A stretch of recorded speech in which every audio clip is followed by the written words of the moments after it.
Telugu Desam social media అలాగే తెలుగుదేశం పార్టీకి సంబంధించినటువంటి హ్యాండిల్స్ ఇవన్నీ కూడా ఏదైనా బట్టగాల్సి మీదేస్తే అవతల వాళ్ళు తుడుచుకుంటారులే అనే చందాన పోతున్నది. ఇది కరెక్ట్ పద్ధతి కాదు. నిజాలు తెలుసుకోవాలి. ఎప్పుడూ నా దగ్గర నుంచి రిలీవ్ అయ్యి పోలీస్ డిపార్ట్మెంట్లో ఏఆర్ కానిస్టేబుల్గా విధులు నిర్వహిస్తున్నటువంటి గుణశేఖర్ అనే అతను నాకు సంబంధించిన వ్యక్తి కాదు. మీ పోలీసుకు సంబంధించినటువంటి మీ పోలీస్ స్టేషన్లో ఇప్పుడు ప్రజెంటు ఏఆర్ కానిస్టేబుల్గా విధులు నిర్వర్తిస్తున్నటువంటి వ్యక్తి. వాడు ఏం జరిగినా మీరు చూసుకోవాల్సినటువంటిది. ఎప్పుడో నా గన్మెన్గా చేసి వెళ్ళిపోయిన వ్యక్తి నా దగ్గర నుంచి ఎప్పుడో వెళ్ళిపోయి రిలీవ్ అయిపోయి పోలీసు డిపార్ట్మెంట్లో ఏఆర్ కానిస్టేబుల్గా పనిచేస్తున్నటువంటి వ్యక్తి ఎప్పుడో నా దగ్గర నుంచి రిలీవ్ అయ్యి ప్రజెంటు తిరుపతి ఏఆర్ పరిధిలో కానిస్టేబుల్గా విధులు నిర్వర్తించినటువంటి వ్యక్తి.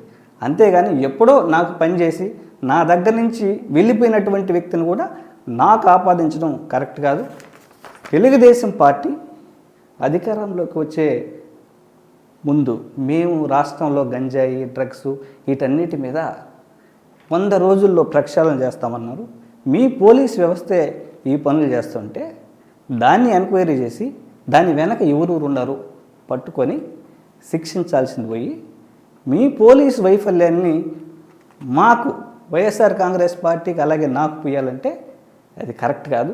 నేను ఈరోజు అమిత్ షా గారికి అలాగే ప్రైమ్ మినిస్టర్ గారికి అన్ని వ్యవస్థలకి నేనే దీని మీద లోతుగా విచారణ జరగాలని నేను ఈరోజు లెటర్ రాయబోతున్నాను.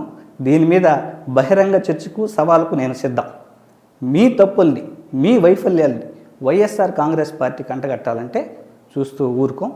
ఖచ్చితంగా దీని మీద నిజాలు బయట రావాలి. ఎవరెవరు దీన్ని అనుకున్నారు బయట రావాలి. ఎవరెవరు పెద్దల హస్తం ఉంది, ఎవరెవరు పోలీస్ వ్యవస్థల ద్వారా ఈ పనులు చేస్తున్నారు అనేది ఖచ్చితంగా బయటకు రావాలి. ఖచ్చితంగా వాళ్ళకి శిక్ష పడాలి. ఖచ్చితంగా దీని మీద ఎంతవరకైనా పోరాడతాం.